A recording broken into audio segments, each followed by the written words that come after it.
welcome remotely to Edinburgh and Lisbon and Amman. We are all over the world, from Cyprus to Chicago to, just everywhere. And it seems so fitting in this moment to be coming together. And it is therefore a privilege to welcome you on behalf of Lighthouse to come together around an extraordinary book and two extraordinary writers. Tonight we launch Are You This or Are You This? And our host for tonight is Saleem Haddad, who is a writer and filmmaker of Palestinian, Lebanese, and Iraqi German heritage. His first novel, Guapa, published in 2016, is a political and personal coming-of-age story of a young gay man living through the 2011 Arab revolutions. It is breathtakingly beautiful and wonderful and timeless, and you should also go back to the website and buy that one if you haven't already. It was awarded the Stonewall Honor and won the 2017 Polari First Book Prize.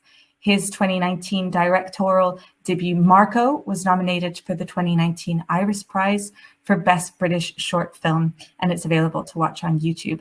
He's currently based in Lisbon, and as I say, he is our host for tonight. So without further ado, will you all be dorky in your living room, bedrooms, wherever you are, and do a wee round of applause and raise a glass to tonight's host, Saleem Haddad, who will do further introductions. Excited to be here, and I'm really thankful to everyone for joining and for Lighthouse Books for hosting this event. I'm really excited to be in conversation with Madian. We were just talking that even though we both lived in Jordan, this is really the first time that we're actually speaking face to face, well, somewhat face to face. Madian Al Jazerah is a Palestinian Jordanian who was born in Kuwait. In 1997, he opened Amman's Booksat Cafe, and if you've ever been to Amman, I'm sure you've been to Booksat Cafe or have heard about it. It is the first internet cafe bookstore in the Arab world. But it was also a lot more than that, and we'll be talking about that during this event.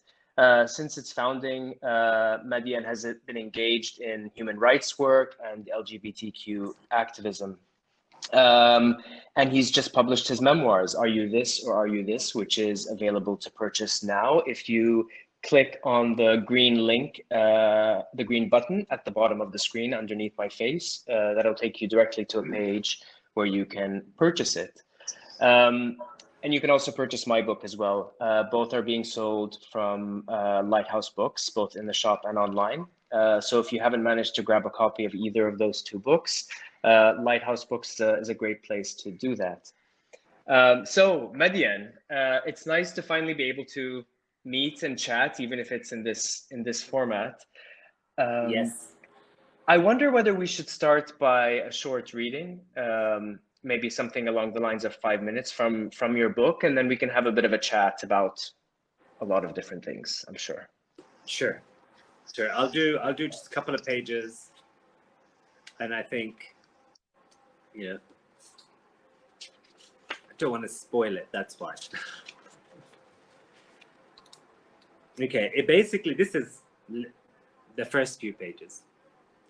So, are you this or are you this?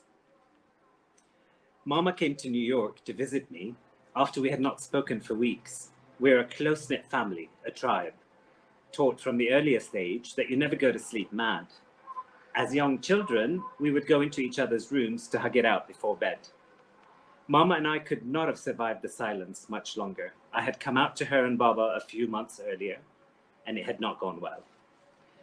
She arrived in the early afternoon. I went to meet her at LaGuardia Airport, and we took a cab and traveled in silence to a gay bar in Chelsea. I'm not sure what possessed me to take my mother to a gay bar. I think it was defiance. I came to New York after fleeing Amman because of my sexuality, and because I had had enough of Amman making me feel like dirt. Now I was saying, this Mama is who I am. Luckily, it was quiet, and she had absolutely no interest in her surroundings. She was calm, true to her style, very composed. When she finally did speak, her only question was, can you explain this to me? Can I explain what, Mama? This thing, the thing you think you are.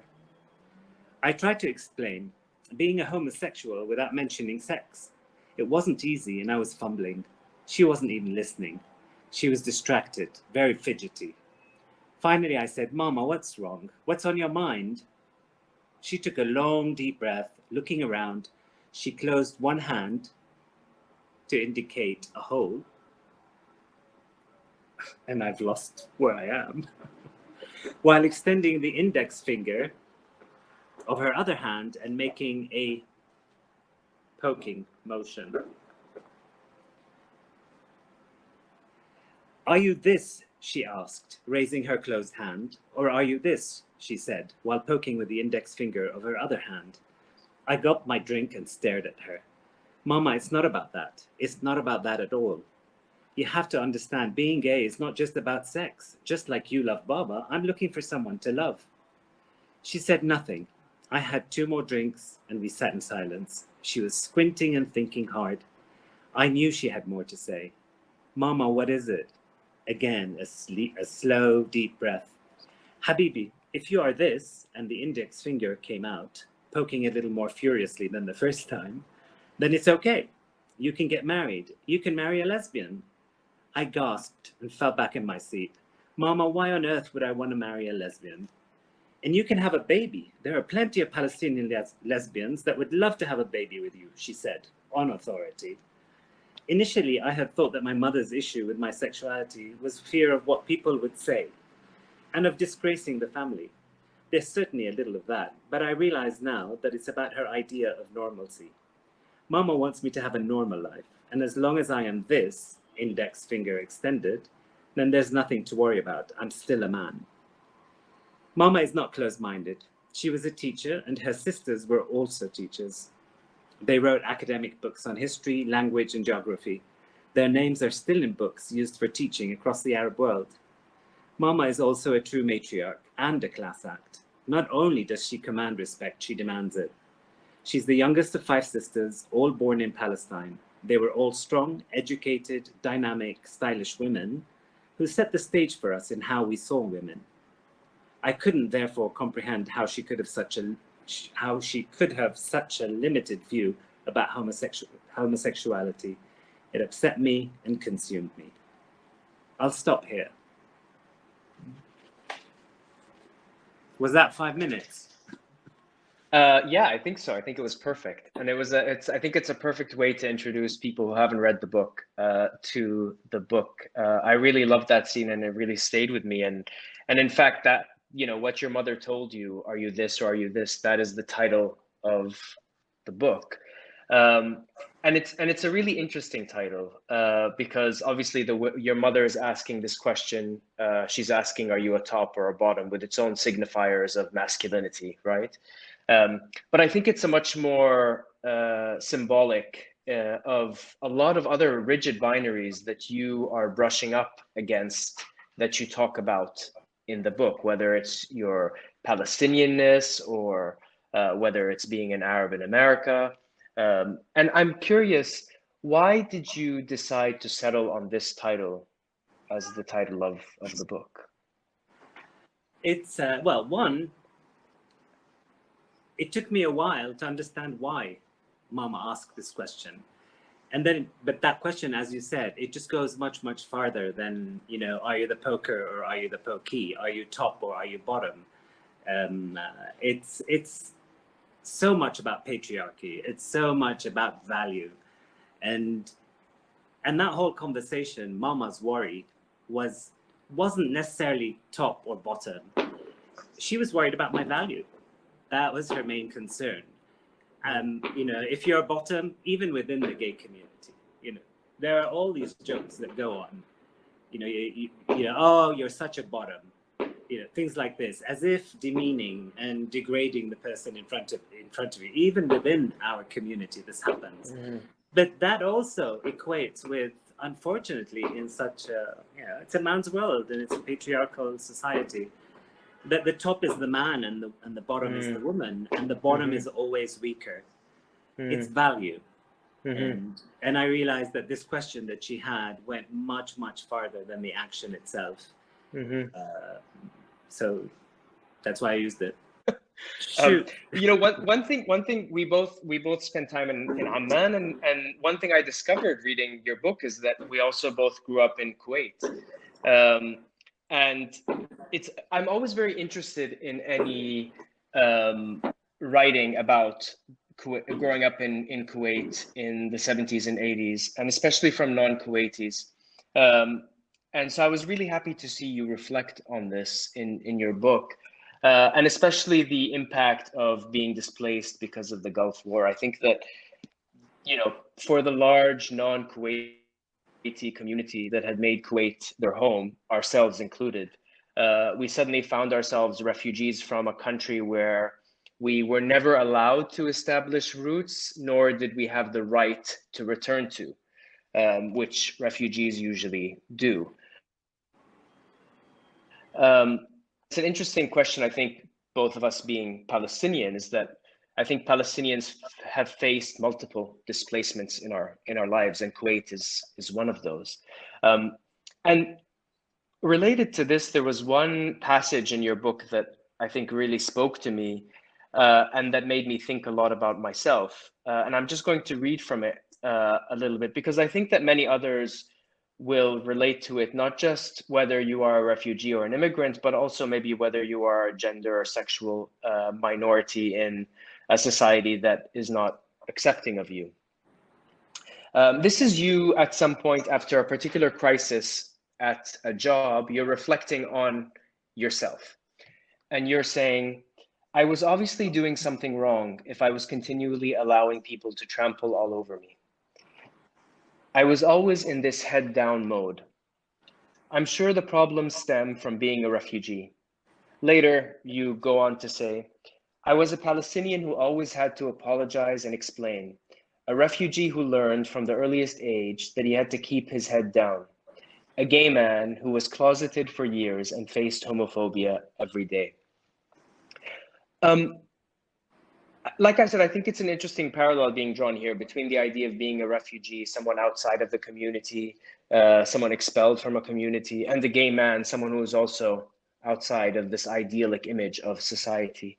And I'm curious to know how you have overcome this, having, experienced this, having written about it now, if you feel like you have overcome it.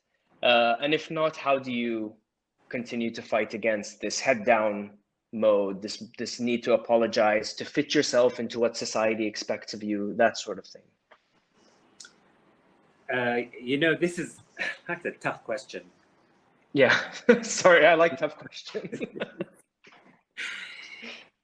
Being a refugee, you as a Palestinian, I was born in Kuwait, and everything Palestinian about me is secondhand, straight from my parents.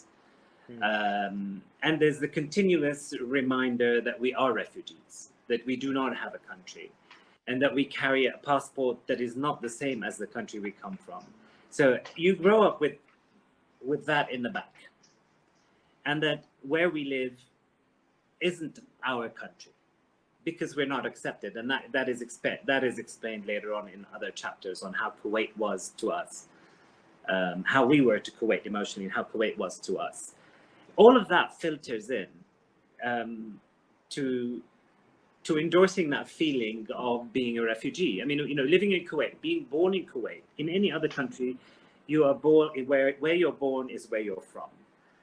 And it wasn't the case for us in Kuwait, and that's the same for you. You were born in Kuwait, I was born in Kuwait, but you were not Kuwaiti. I lost my residency at 19. There was a clear distinction between Kuwaiti and non-Kuwaiti. So there was a continuous reminder that we didn't belong. Hence reminding me that I was a refugee. Then there was the passport that I carried. I carried a Jordanian passport, and I'm very grateful for carrying a Jordanian passport because it gave me the opportunity to live here, which I love. But before coming to Jordan, it was just a piece of paper. Another reminder that was just a piece of paper, because I don't even know it. And then, so this is all, that is just, you grow up living this way and feeling that you're a refugee all the time. Even when you travel to airports, through airports, you're continuously reminded. And then the real stuff happens, and you're a displaced person one more time with the invasion of Kuwait by Iraq at that time, by Saddam Hussein. And we all had to run, or my family had to run. That was like the real physical part of being a refugee. So you're continuously told and feeling that you are less than. When you're a refugee, you're not belonging to anything, and you're always less than, because you're always, you meet Kuwaitis and they are of Kuwait. They have more value, it's their country. You meet, I just didn't belong, and felt less, just continuously felt less and less. But with the displacement, the physical displacement, when we lost everything, everything went down. My whole confidence in myself, money, family money just disappeared, property disappeared, everything, just every piece of luxury or security that I had in my life was taken away. And that can easily push you into what I keep saying, survival mode. Suddenly you start scrambling around, trying to figure out, how am I going to survive? How am I going to live? And this all happened while I was in the US. So I was cut off from being I was spoiled. Dad paid for everything. And then suddenly I get a phone call. My brother travels to Iraq to make a phone call to Baghdad and tell me, and I'm thinking, we're probably going to end up in Washington, D.C. with the same lifestyle. And he calls up and says, Madian, you're on your own. I'm like, what do you mean I'm on my own? He says, you're on your own. We have no money. We have no access to money. It's survival.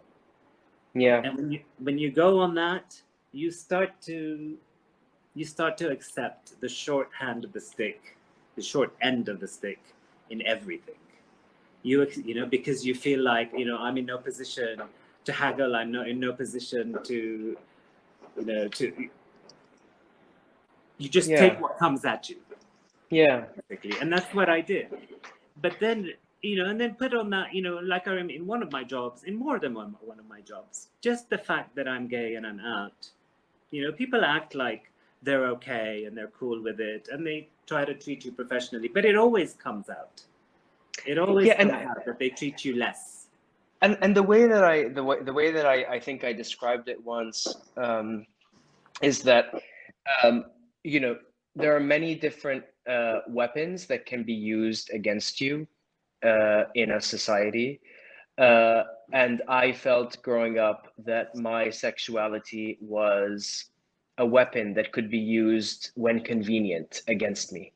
So people can be accepting of it until suddenly they're not accepting of it, and then it's weaponized against you. And I think that goes the same thing for being a refugee. You're welcome until it's no longer convenient for you to be welcome, or you piss the wrong person off and they use it against you. I want to shift a little bit and talk about Booksat Cafe because like I mentioned, I grew up in Jordan, and I was there when we had first heard that Booksat Cafe had opened up, and it was this cool internet cafe at the time when internet was barely there, and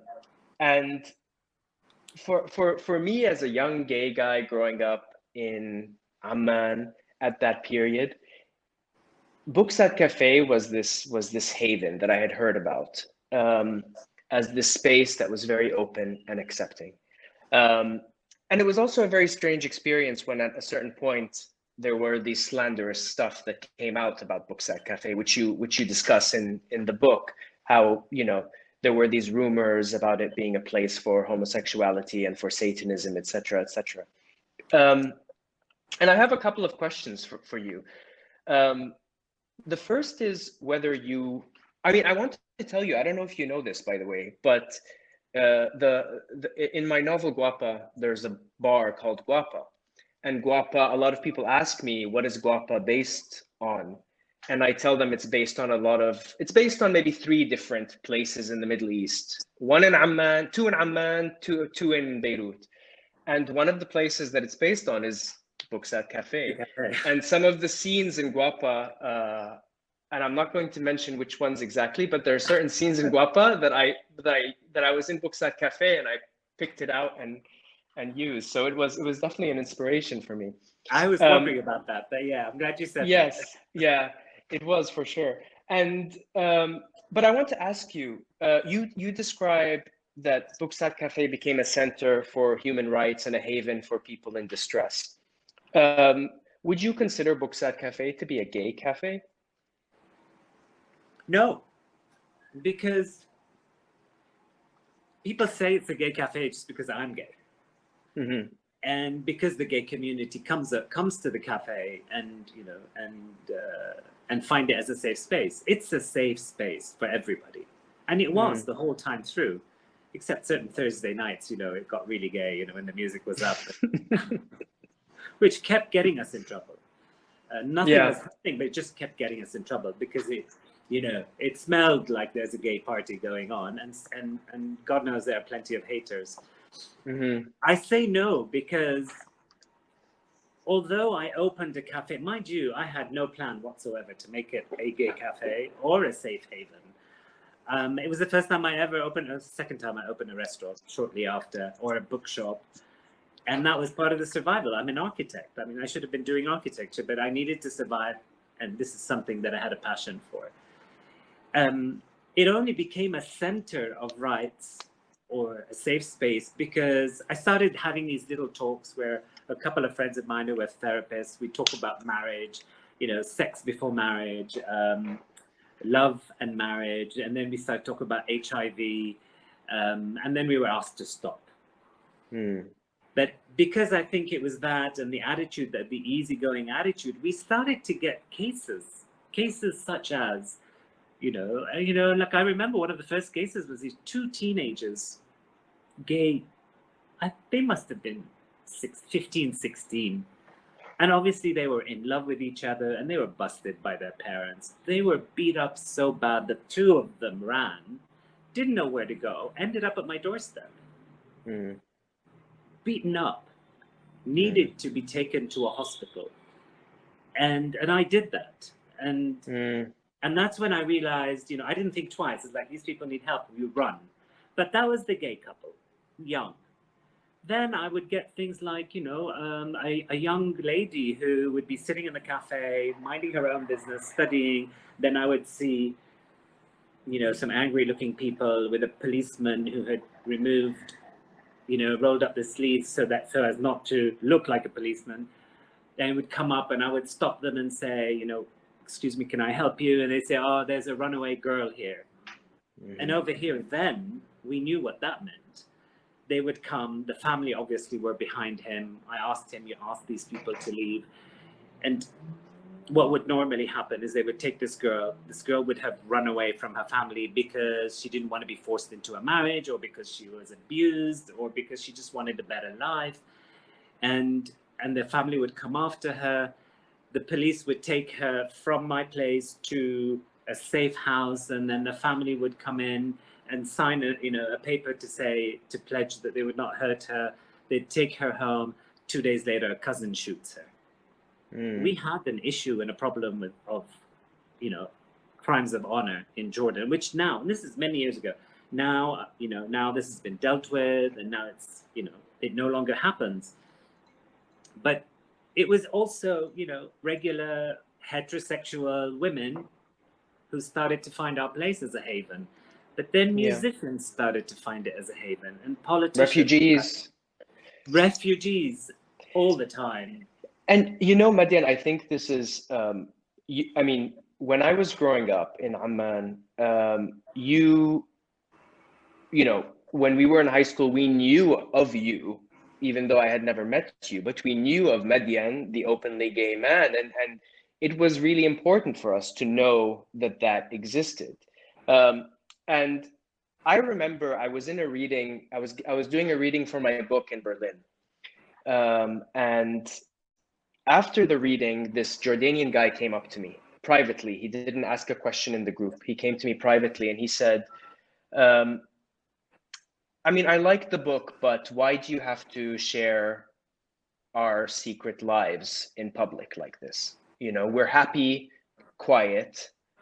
There's no reason for us to be out like this.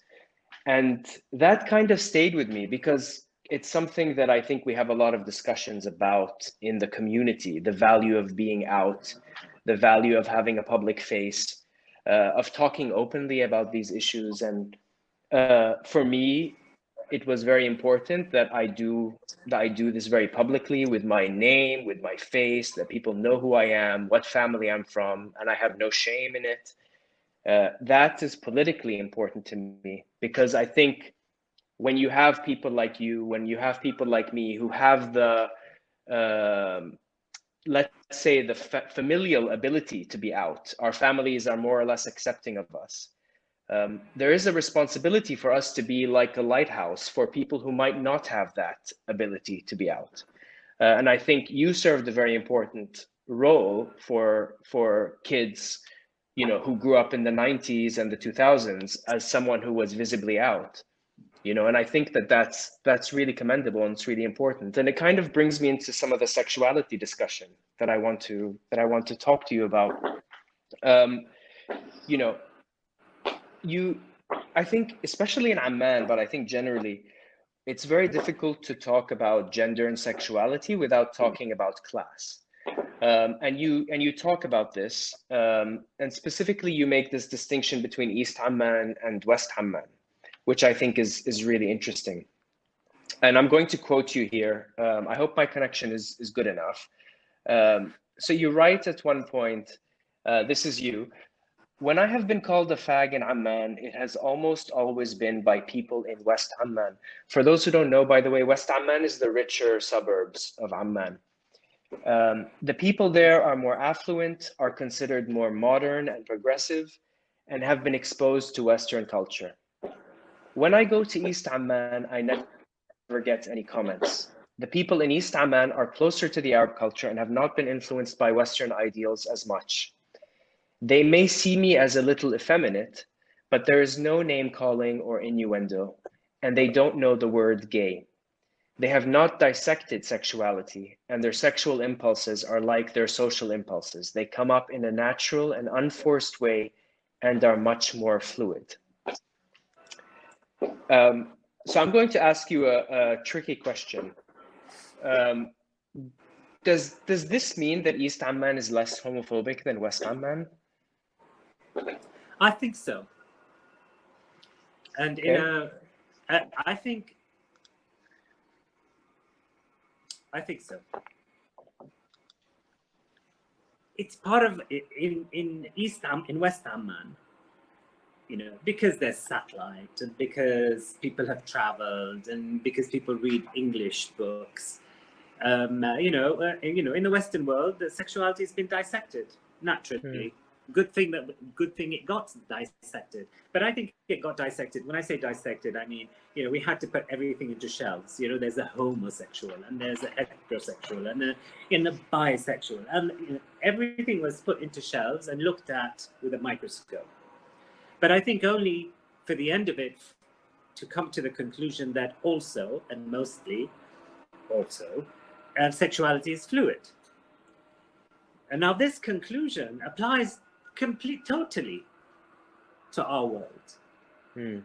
You know, in the Arab world, you know, we touch, and I get hugged and kissed like 80 times a day, you know, but by males. And, and you know, nobody even winks, nobody looks. It's normal. So we have that physicality, which is beautiful, and I thrive on this.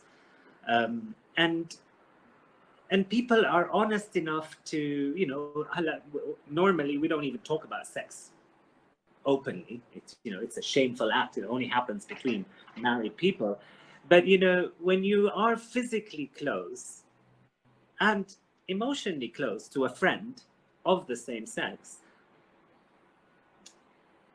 to take it a little further feels a lot more, I would think naturally a lot easier, especially if there are no labels to stop you. In the Western world, the label always pops up. You know, you're gay. There's gay. But this act is homosexual. This act is this. So those stop you from the back of your head. Whereas in the Eastern part, they don't have that. So it doesn't. And in a way, this echoes the title of your memoir, "Are You This or Are You This?" and the binary that you're constantly trying to subvert and sort of complicate.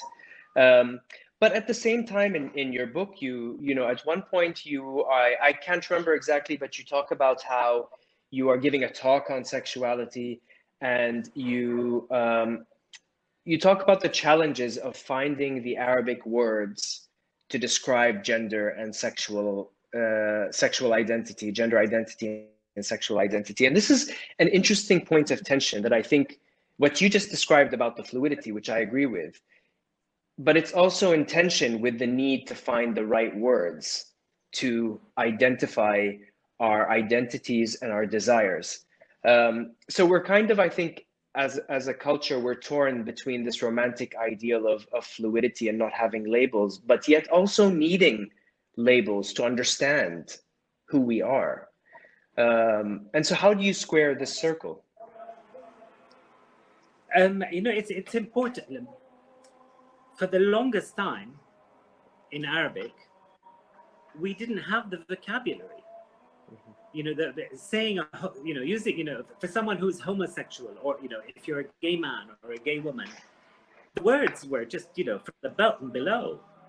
So if you have such derogatory terms and vocabulary, then there's no room for discussion and no room for growth, or, you know, or learning or teaching. In English, this has been there, homosexual. So we ended up basically, a bunch of us way back, sat down and put it down literally, homosexual lesions, you know, and went through that. We recreated this and got, you know, and got funded to go out worldwide and make it a point at conferences every time there was an Arab translator who would use the other terms such as deviant, or, you know, I'm not going to use all the negative words here. And we would call this interpreter and say, you know, he'd say, well, this is all I know. He says, you just called me this. You know, you just called me a deviant or a pervert in Arabic. He says, yeah, but that's all I knew, or that's all I know. And, you know, I'd pull out a sheet and say, well, here are the terms that you should be using. We had to do this because for us to talk about ourselves and to explain our issue to the Arab world, you know, we needed to do what the West did. Mm-hmm. Here are the terms, and here are the explanations of the terms, and then we'll give the conclusion at the end. So that, you know, it's important. It was important to do the same. You also say at one point, and I just want to flag to people, if you have questions that you'd like to ask, if you could ask them in the ask a question box rather than in the chat, because that will be easier for me to read it and ask Madian or myself. I wanted to ask also, at one point you say, I see, and this is, I'm quoting from your book, I see a lot of young, arrogant gays in Amman who say, I'm gay, I have a right to be openly gay. I have a right to get married. I have a right to march in a parade. I usually tell them to shut up. You have rights, I tell them, but don't play this here. Don't forget where you are. And I'm wondering if you could elaborate a bit on what you mean by don't play this here. What is this? You know, eyes are on us. There are people who think this is contagious. Mm-hmm. You know, an official the other day said, oh my God, can you believe a few years ago, there were only 6 gay people in the country. Now there's over 600. And I'm not, are you kidding me? So there's that belief there. So there's a lot we're fighting, and there's a lot we need to, you know, push on awareness. Yeah. So when one person does one thing that is busted by the government, or, you know, it would get the whole community in trouble. You know, just because I'm an out person in the country, something happens on the other side of town, or, you know, a gay couple get busted, or somebody has a gay party and it gets busted, they come at me. It's such a small community, and, you know, when one person does something, they come right, you know, at everybody. Jordan does not have any laws that criminalize homosexuality, but by God, they have no laws that protect us either. That's on one side. and that's why I said, everybody has the right to march. Everybody has the right to be who they are and who they want to be. But the context is very, very important. Yeah. We live in a country here where we need to fight for women's rights first. We need to march on with more. We've got still have a few layers fighting for our women. And of course they go hand in hand, because gay rights are human rights and women's rights are human rights, and equality is equality to everybody.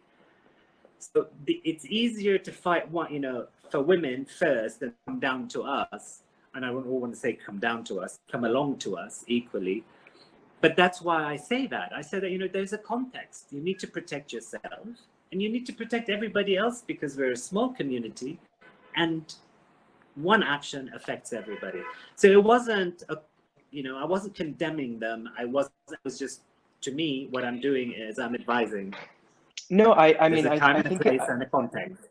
I think it's a really important. I think it's a really important point, and I think it's sometimes the tension that we have when we're trying to talk about issues of sexual identity and challenges that you face as a sexual minority. It's impossible to disentangle these challenges from the wider challenges that we face in the region, whether we're talking about political challenges, whether we're talking about police brutality, whether we're talking about intelligence services, whether we're talking about economic inequality, whether we're talking about patriarchy and violence against women.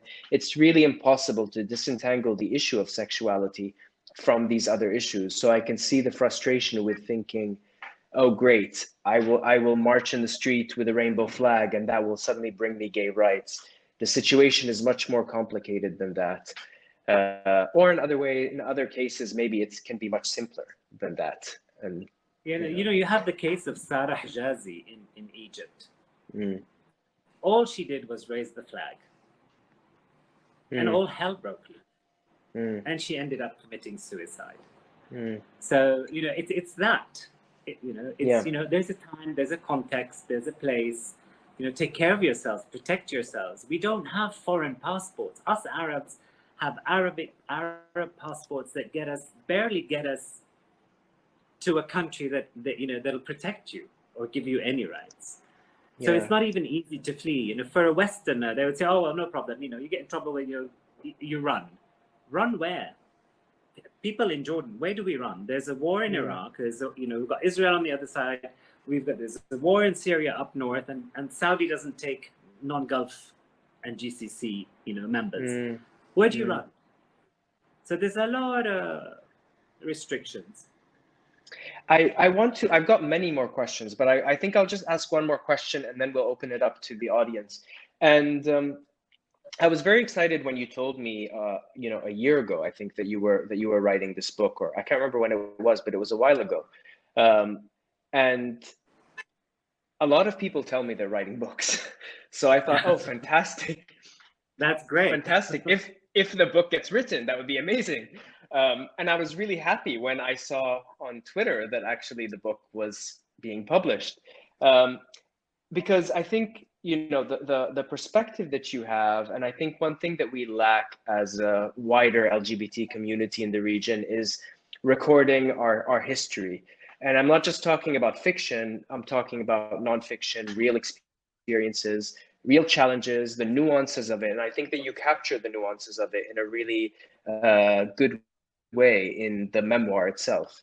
And I think that, your memoir hopefully will be the start of, I hope, more nonfiction coming out from LGBT people in the region that are documenting our history. Because, I did catch that you said that your book is not being sold in Jordan. Is that right?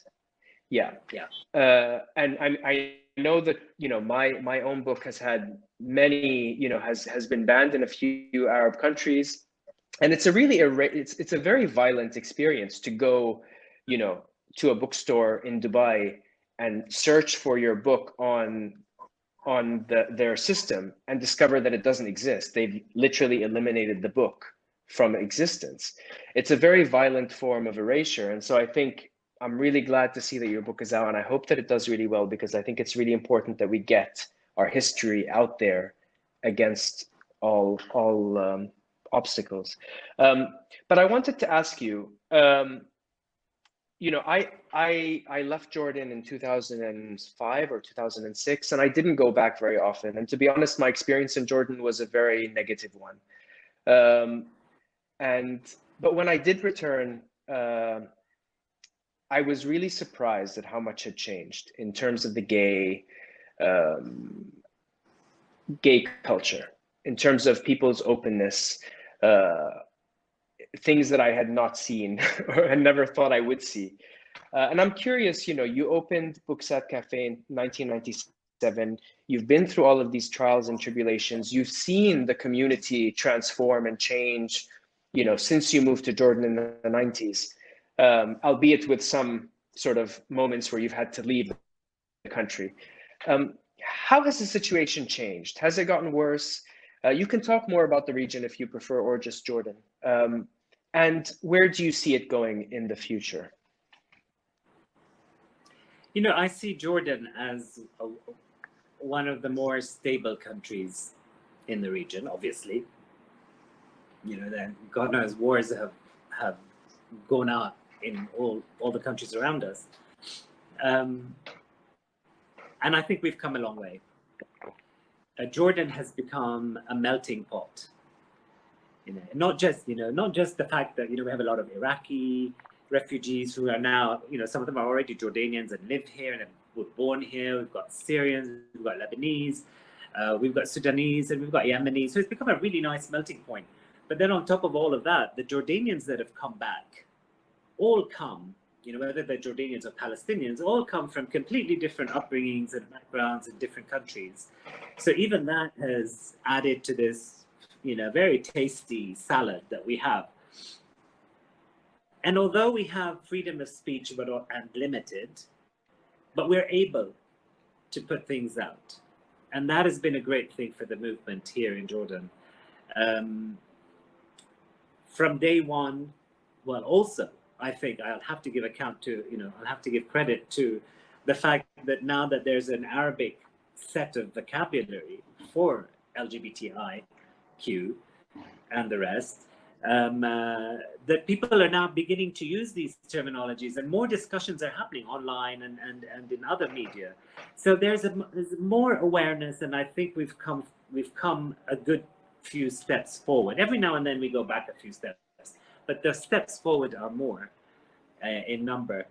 This younger generation that has come out are fearless. I love it, but yeah, I worry. I agree. You know, it's fantastic, you know, but then, you know, that's how you push the envelope. They're the ones pushing the envelope, and I sit around and protect her. Don't do this, back off a bit, you know, that kind of a thing. But it's not, we're still not 100% safe, you know, but it's like, but we're not safe anywhere. You can do whatever you want, but you just don't talk about it, kind of a thing. Sorry? I was saying we're not safe anywhere. No, we're not. Unfortunately, we're not. Okay, I mean, we've only got a few minutes left, so let's try and tackle these questions, because I was glimpsing them and they're super interesting. So the first question is Isra Hussein. I hope I pronounced your name correctly. What are your thoughts on coming out as a colonial practice versus coming in as a decolonial practice? Do you want me to, I mean, I've read this question already, so I have an idea of how I could answer. Do you want me to answer first and then you can? Yeah, please do. Yeah. Let me see where you're going with it. Yeah. I mean, I think it's an interesting question. But I also don't think that they necessarily are two binaries. I think for me, one thing that that really helped me come out, and I do see it as a coming out process, that's how it was for me, was really trying to move and find a space within my community for myself. And that was not always successful. And I had to cut around my community in order to build my own community. So I don't know if that necessarily answers the coming in part of your question, but I do think that this idea of pushing people to openly talk about their sexuality, especially in a culture where all sexual activity is rarely talked about and is seen as a private concern, is not necessarily the most helpful way to do it. But there are benefits, and there is an importance in being publicly visible, because you become a marker for others and you become a safe space for others, which is what Madian really became as a person. I think more than Booksat Cafe, I think you as a person became a safe space for people, not just within the LGBTQ community, but more broadly, whether refugees or women facing violence, etc. So that's my answer. I don't know if you have any thoughts that you want to add. Can you just say the question again?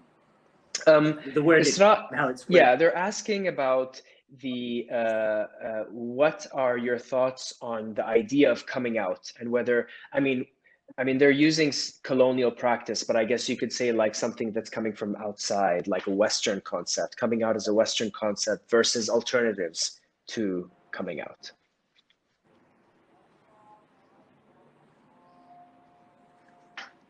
I'll go with what you said for the time being. Just thinking about it. Coming out, it goes back to, what I was saying to this, the young kid who, the young gay man who wanted to go out and, and march in the parade, and I have the right to exist and all of this. That's the Western way of doing it at this stage, although it's a global right and a human right.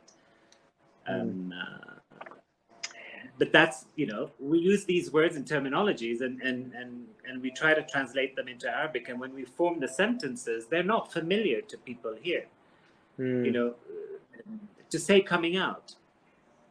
What does that mean? When we say it in Arabic and we translate it to each other, we understand it. But when you say it to a somebody outside, just a regular person passing in the street, and you say, well, oh, we're out of the closet. So our approach has been very Western that way.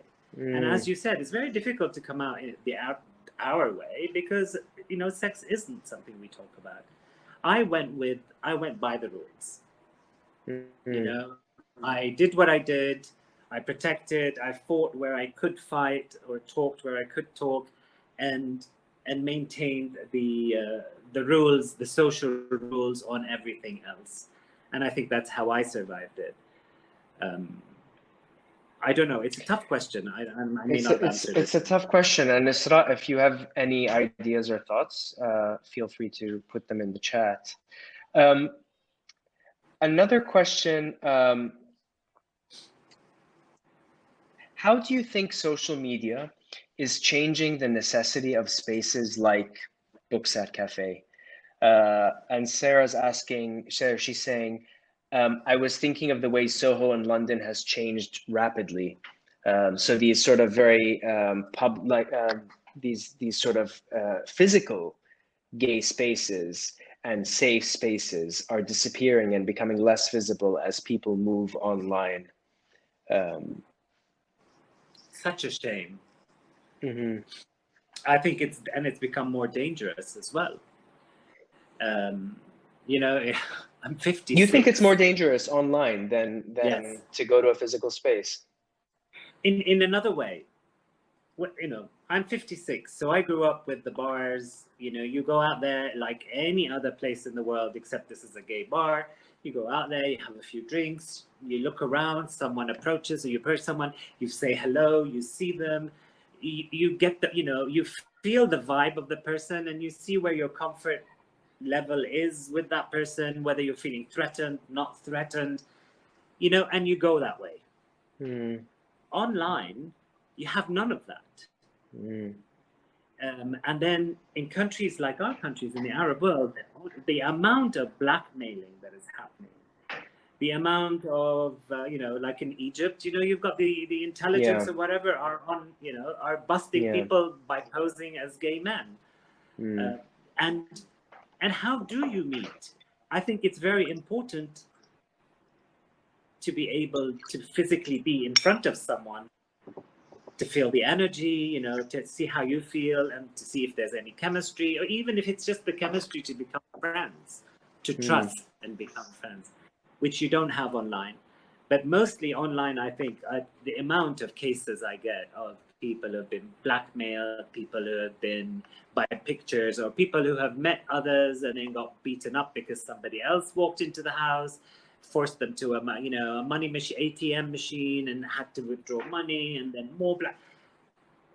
That's where, you know, that's how I see the differences. Linked to that, someone is asking about the LGBT plus publication My Kelly, which is based in Jordan. And what do you think of having such a platform in an Arab nation? I mean, I can say that I think My Kelly has done a really fantastic job. And I don't know whether they're still going on or not, but I think they are. But I think they're doing a really fantastic job in terms of providing language and stories and history.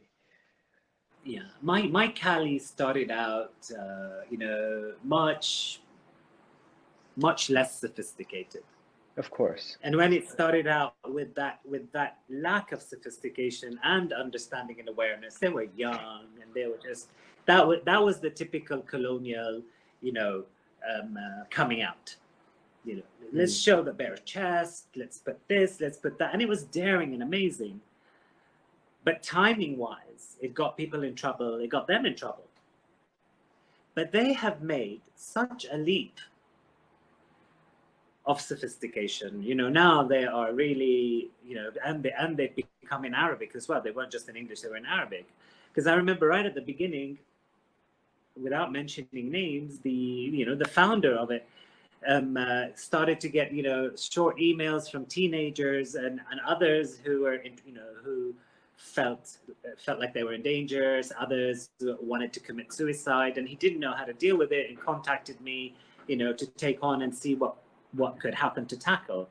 And I think that also helped push them towards the need. I think they started out as a fun, happy-go-lucky online magazine and realized that they had to make that leap. And now they're amazing. I think their presence is very important.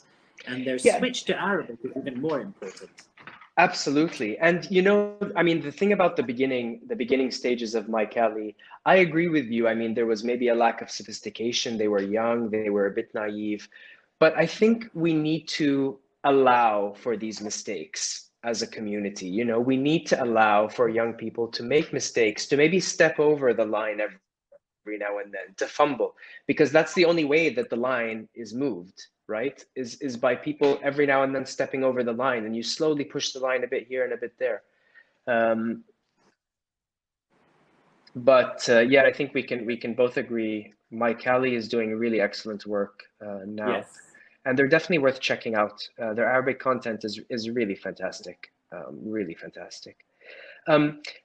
Ellen is asking whether you can talk a little bit about about the family side of the book, you know, what you call your tribe, even though, you know, you don't come from a traditional tribe, but you guys, you know, I guess that's the Jordanian influence. You sort of became a tribe of sorts. And maybe give us a few moments or lighthearted sort of anecdotes. You know, when I started to read, we're a very, very close family, and that goes with, you know, with displacement and being refugees and being Palestinian. You either sometimes at times of crisis, people either, you know, disengage from each other, families disengage and they fall apart, or you just unite and you become stronger. And we're one of the unite, become stronger. And there's a story on how I came out to the whole family. I sent DHLs, basically. At that time, there were FedExes, I think, you know, all over the world coming out, because I thought I was going to die for some reason. And all their reactions were great. So writing the book, I had to go up and, you know, every now and then I'd go to my mom's place where we meet daily for hours with my mom, usually with my mom and dad. My dad's passed away. So with my mom. And I sat down and I said, I'm going to be writing a book. And then when we got close to publishing, when we were going to publish, I went up and said, okay, I need your final approval. And they're all of them in their own ways said, this is your truth, just go for it. And it was a blessing. It was amazing that they did this. The process, though, of writing the book with Ellen, amazing. I mean, there was one time where I called up Ellen and I said, Ellen, we've got to stop. I'm lying. I must be lying. I must be making up stories. Because I had realized that every now and then I would go up to the family and I'd say, oh, I'm writing about this. Remember when this happened? And, they'd always elaborate and I'd get more information to refresh my mind. But then there were a few cases where I would say something, like a major story, and everybody would, this didn't happen. It didn't happen that way. Or this didn't, and I'm thinking, well, where did I get this from? I've learned a lot writing this book. One of the big things I've learned is how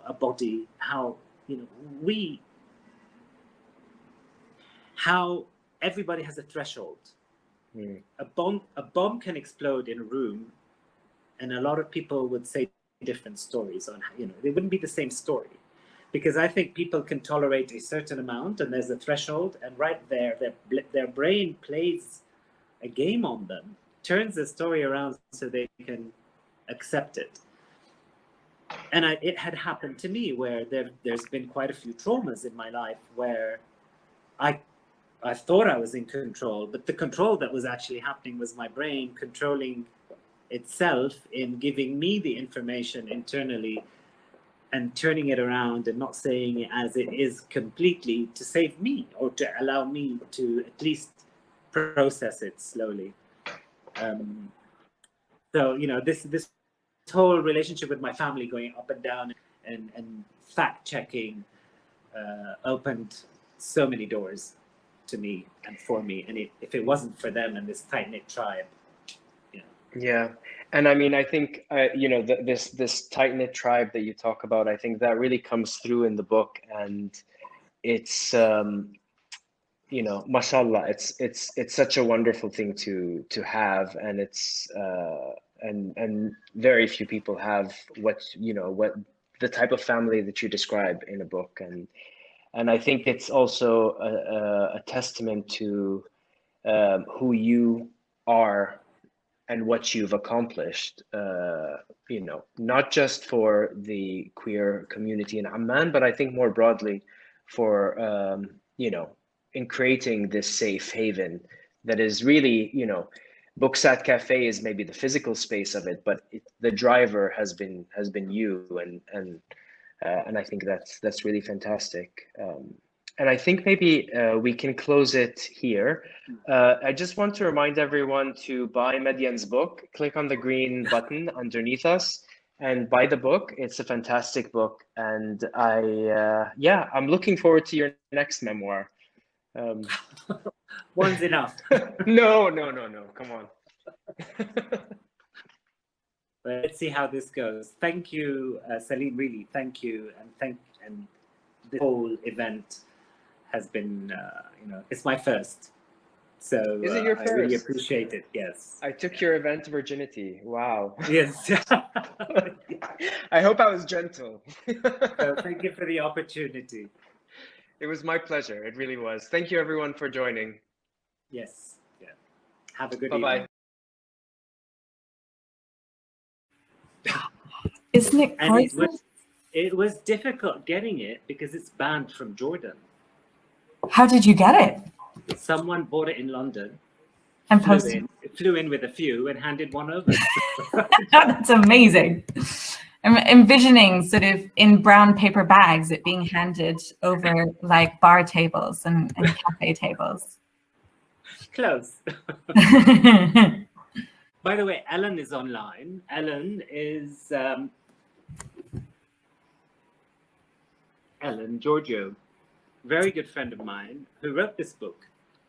So she's been an amazing, no one could have brought my voice out the way she has. And I want to say thank you.